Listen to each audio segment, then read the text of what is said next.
के नाता से रे हमर दिल सखी लागल हमरा काका से रे। म्यूजिक बाय विकेश भोजपुरिया।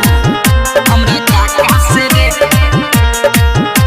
के नाता से रे सखी रे का कही गलती कुमार के आजले बतैनी नहीं डरे रे महाद से।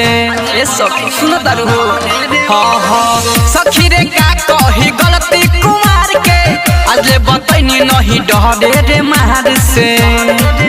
नहीं कवन से नयौरी बच्चा से रे हमर दिल सखी लागल हमरा काका से रे। हमरा पापा के भाई लागे नाता से रे हमर दिल सखी लागल हमरा काका से रे। हमरा पापा के भाई लागे नाता से रे काका से रे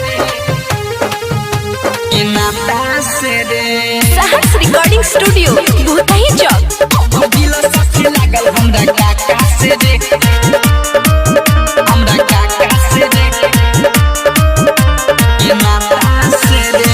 दाढ़ी बाबा कल पाकल बाटे मोच रे रहेले सूट बूट पहनी के कोट रे। ए सखी सुरत हो हां दाढ़ी बाबा कल पाकल बाटे मोच रे रहेले सूट बूट पहनी के कोट रे।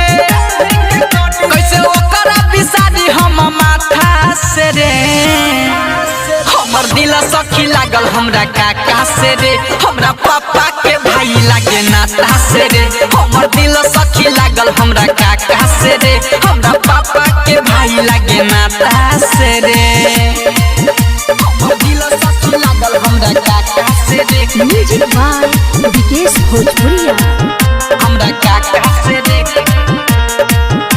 के नाता से रे। दीपक तिजोरी से मन भइले ताजा मिलेला राजू रविंदर से मजा मिलेला सुनता हो।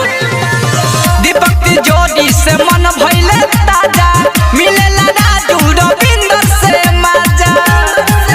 रोज हमके घुमाबे चार चाका से रे हमर दिल सखी लागल हमरा काका से रे।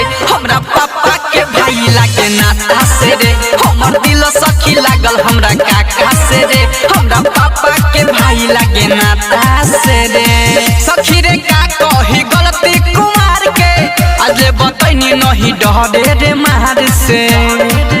नहीं कवन से नयौरी बच्चा से रे हमर दिल सखी लागल हमरा काका से रे। हमरा पापा के भाई लागे नाता से रे हमर दिल सखी लागल हमरा काका से रे। हमरा पापा के भाई लागे नाता से रे। सहर्ष रिकॉर्डिंग स्टूडियो भूतही चौक।